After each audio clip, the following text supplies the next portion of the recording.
Welcome to the Maxwell Leadership Executive Podcast, where our goal is to help you increase your reputation as a leader, increase your ability to influence others, and increase your ability to fully engage your team to deliver remarkable results. Hi, I'm Perry Holly, a Maxwell Leadership Facilitator and Coach. And I'm Chris Cody, Executive Vice President with Maxwell Leadership. Welcome and thank you for joining.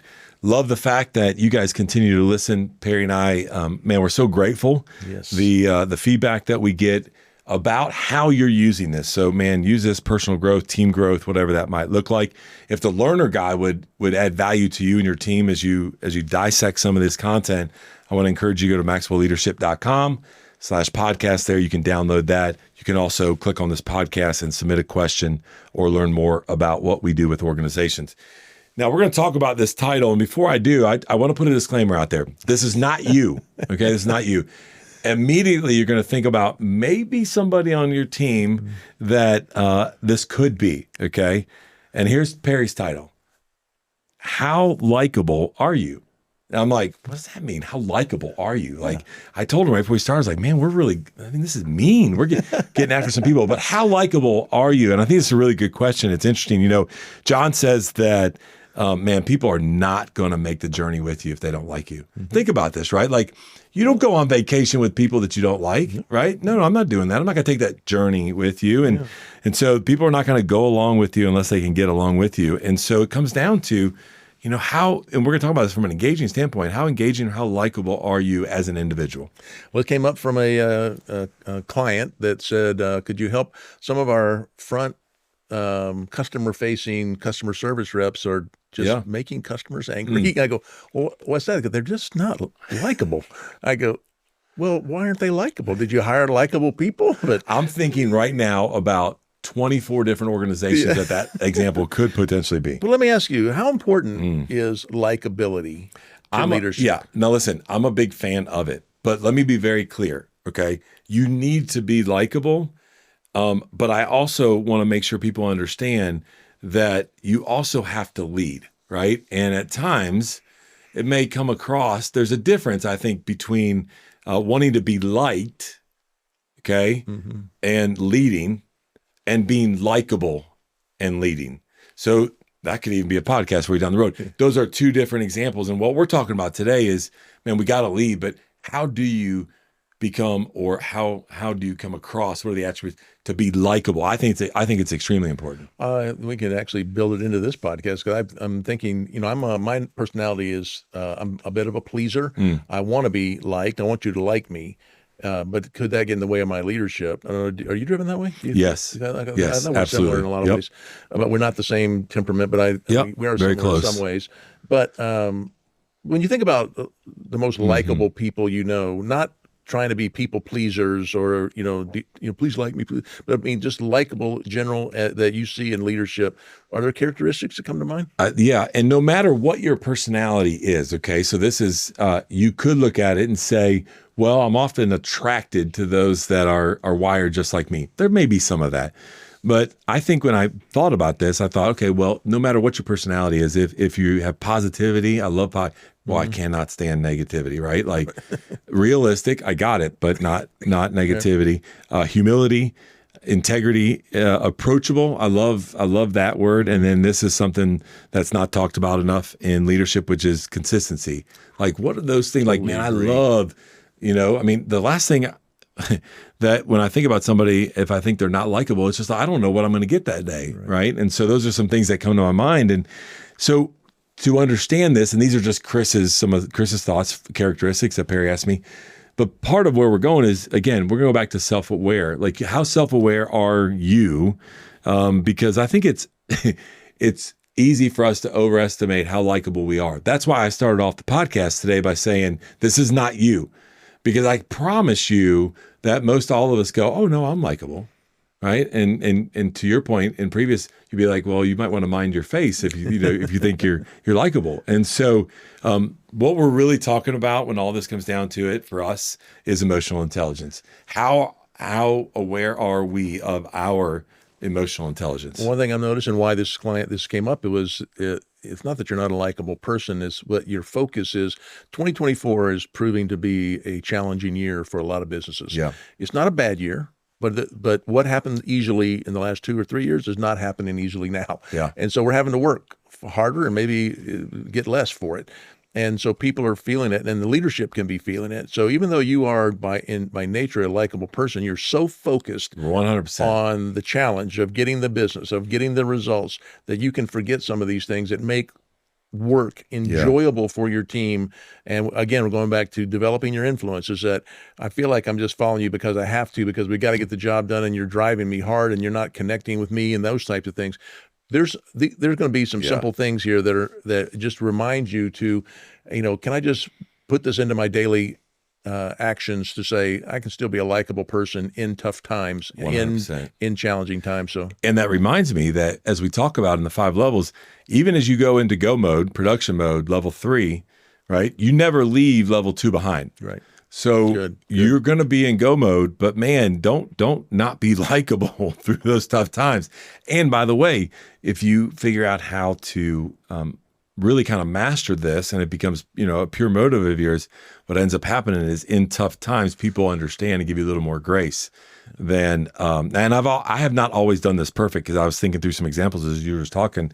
And when the plates are spinning or whatnot, like I may come across. We did a podcast a couple weeks ago about, it's not my intent not to be likable, but the impact I had was that I was not likable. And so I need to be aware of that. Well, I've got a couple of things. They're going to sound simplistic, but I want you to tell me your thoughts on that. We'll just do a little back and forth, but I did a little digging about what makes people come across as likable. And one of them, probably one of the top ones, was it said they ask more questions. Yeah. What does asking more questions have to do? So from my perspective, here's a couple of things that I think about when you say that. Why are they likable? Number one, they're inviting my ideas, right? They're asking questions behind that. I think they're modeling safeness in asking questions, no matter what they are. What does that look like? They're modeling for me. They don't, this is what I wrote down. They don't act like they know everything. Boy, I'll tell you what, like that bothers me. That becomes unlikable when there's always an answer. Yeah, you're the smartest one in the room. 100%. Yeah, 100%. So those are a couple of things. And when you're asking, you're not telling, which is again a good thing. You're asking for people's input. You're hearing their voice. And we talk a lot about curiosity. Just having a spirit of curiosity to say, I'm curious about you, about your job, about how we're doing, about how we could do it better. There's all kinds of ways that go there. Another one that came pretty top to the list. It must be a new generational thing, but put away your phone. What do you think? Why does that make you more likable? Yeah, and tell the audience what you put here in your notes, right behind that. Oh yeah, and well, I'm noticing 100%. That's why I want you to say it.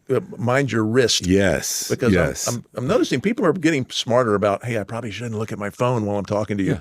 But then the minute my wrist buzzes, I go like this. 100. Yes. Okay. Yeah, I was in this phase where my family wanted to get me a watch, right? So I'm like, no, I don't want it. No, you need it. You don't ever answer our calls, right? You don't ever answer our texts, which I'm bad about that.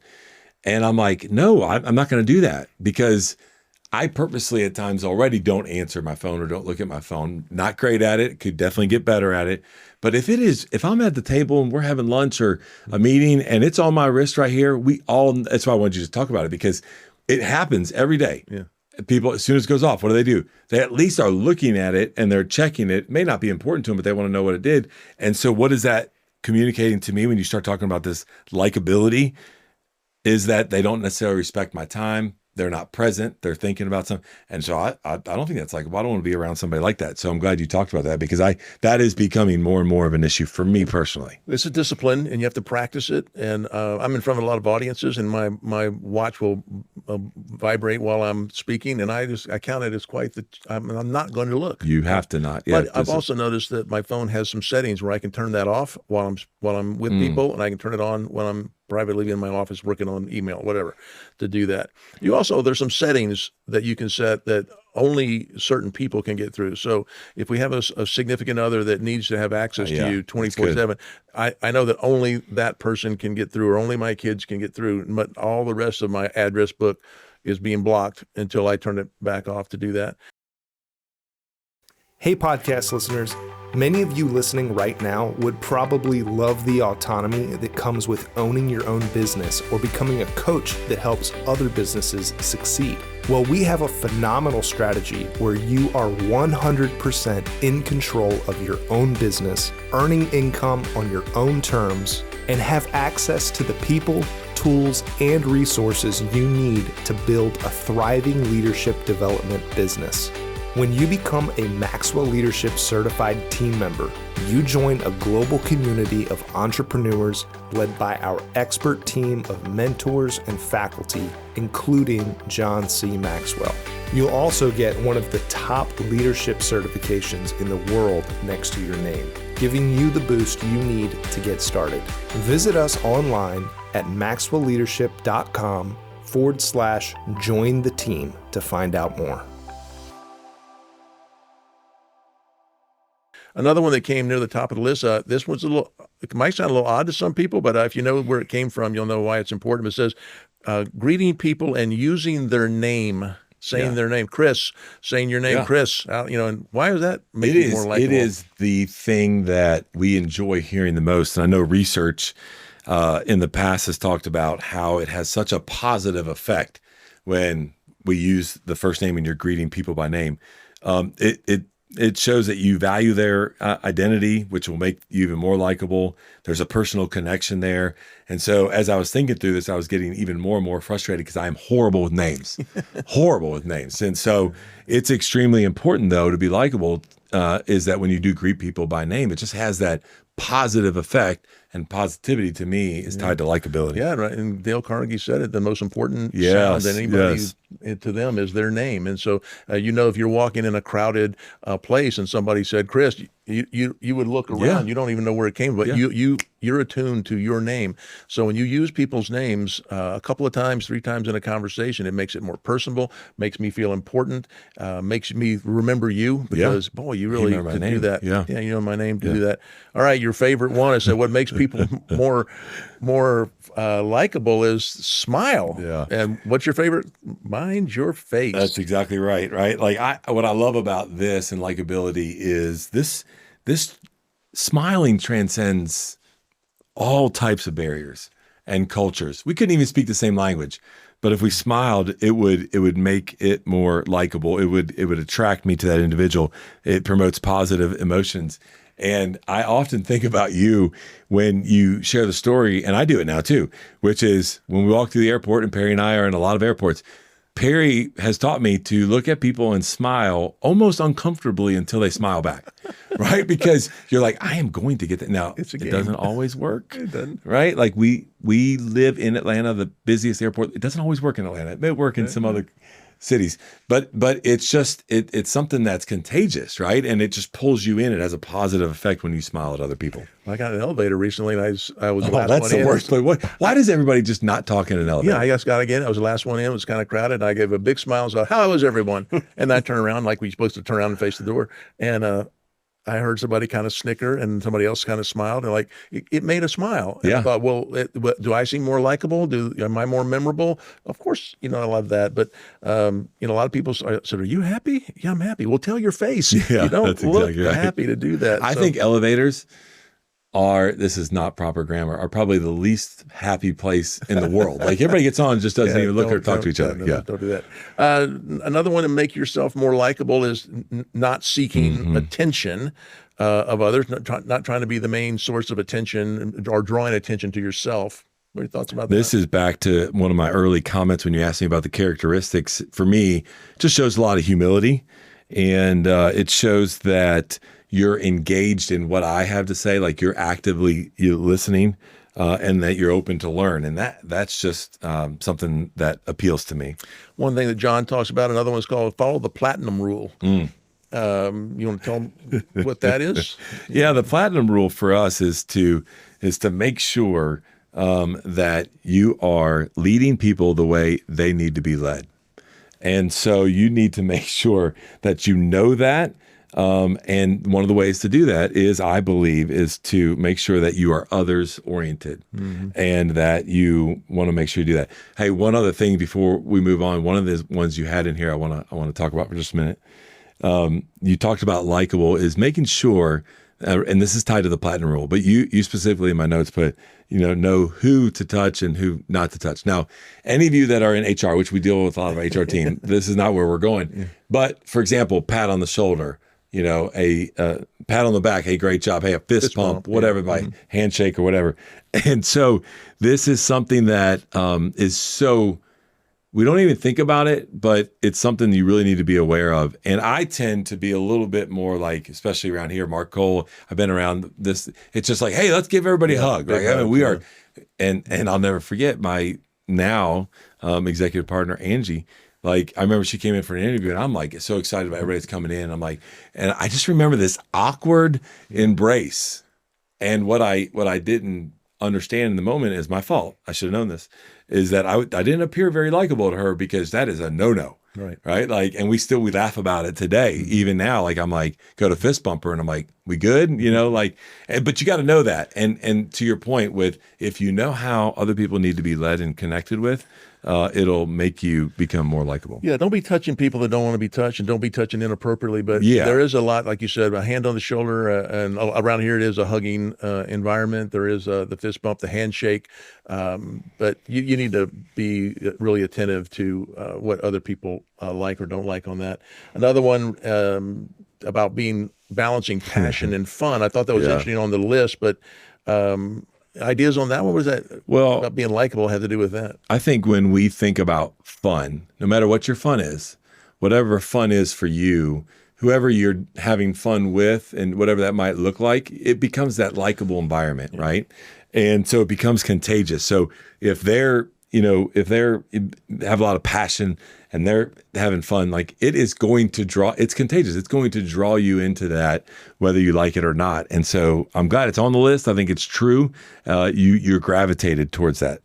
The last one I put is one of my favorites, one of the biggest learnings of my life. I just wish I'd have known it so much earlier, but Dale Carnegie said that you can make more friends, be more likable in 2 weeks by being interested in others than you can in 2 years of trying to get them interested in you. And I just shortened that to me to remind me when I'm with people, be interested, Perry, not interesting. Yeah. And it's so tempting to want to be the interesting one in the room. I want you talking about me. It's my favorite subject. Why don't we talk about me? And that's not your favorite. Your favorite subject's you. Yeah. And so for me as a leader, trying to be likable and to be engaging and have influence, I think this is a beautiful one to say, be interested in others. That's and good. Stop trying to get them interested in you. Yeah. Does that's good. Resonate with you? Yeah, 100%. I think the less you talk, not asking questions, the less you talk about yourself, the more likable you are to the other individuals. To keep that in mind when you're having your next conversation. And just as we start to wrap up, I threw in a couple things just to be careful to avoid. So these are things that can kill it. We can do it quickly. But number one on the list was humble bragging. What does that even mean? Well, I mean, it wasn't about me, but let me tell you what we accomplished, right? Like, I have found myself in the past saying, now this is not a narcissistic statement. And then I say, and I'm like, if I got to say that, then it is this humble bragging, right? Like, if you're going to brag, just brag, right? Versus trying to deflect and then brag.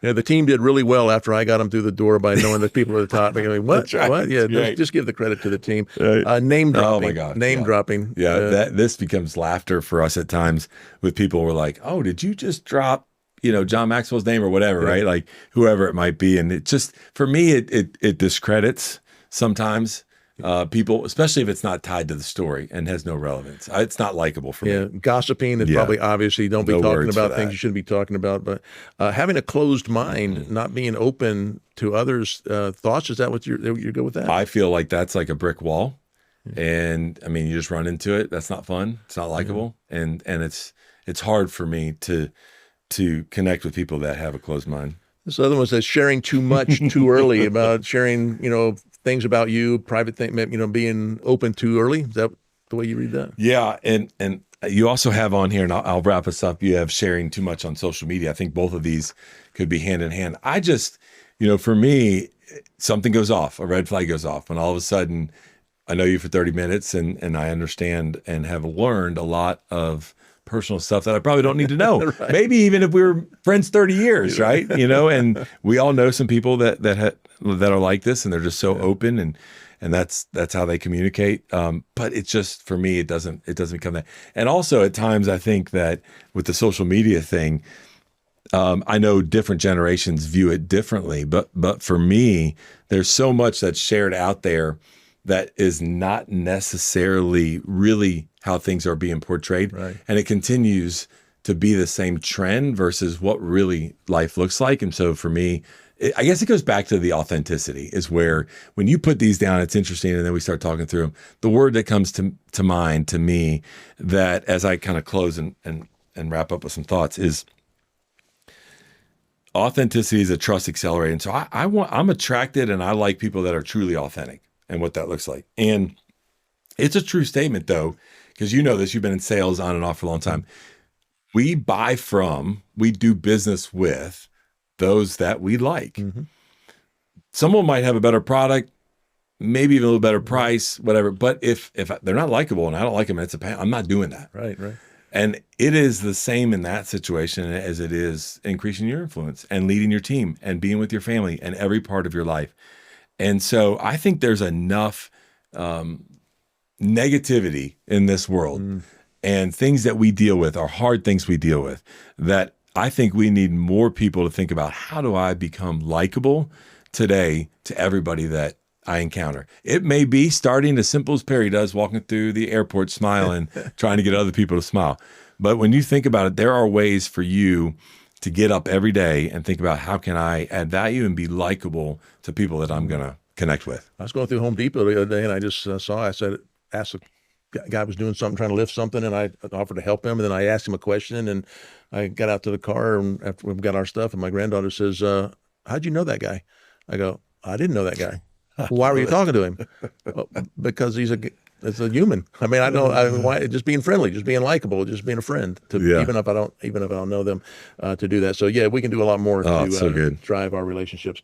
Great stuff. And just a reminder, if you'd like to get the learner guide for this, if you'd like to learn more about our offerings, learn about our other podcast family of offerings we have there, you can do all that at maxwellleadership.com/podcast. You can leave us a comment or a question. I hope you know that we love hearing from you, and we're very grateful that you'd spend this time with us. That's all today from the Maxwell Leadership Executive Podcast. Are you ready to elevate your leadership to new heights? Join the movement towards High Road Leadership with John C. Maxwell's latest book. In High Road Leadership, John explores the power of valuing all people, doing the right things for the right reasons, and placing others above personal agendas. Learn how to inspire positive change and bring people together in a world that divides. Order now and receive exclusive bonuses, including a keynote on High Road Leadership by John Maxwell himself and a sneak peek into 3 impactful chapters. Take the first step towards becoming a high road leader. Visit highroadleadershipbook.com to order your copy today.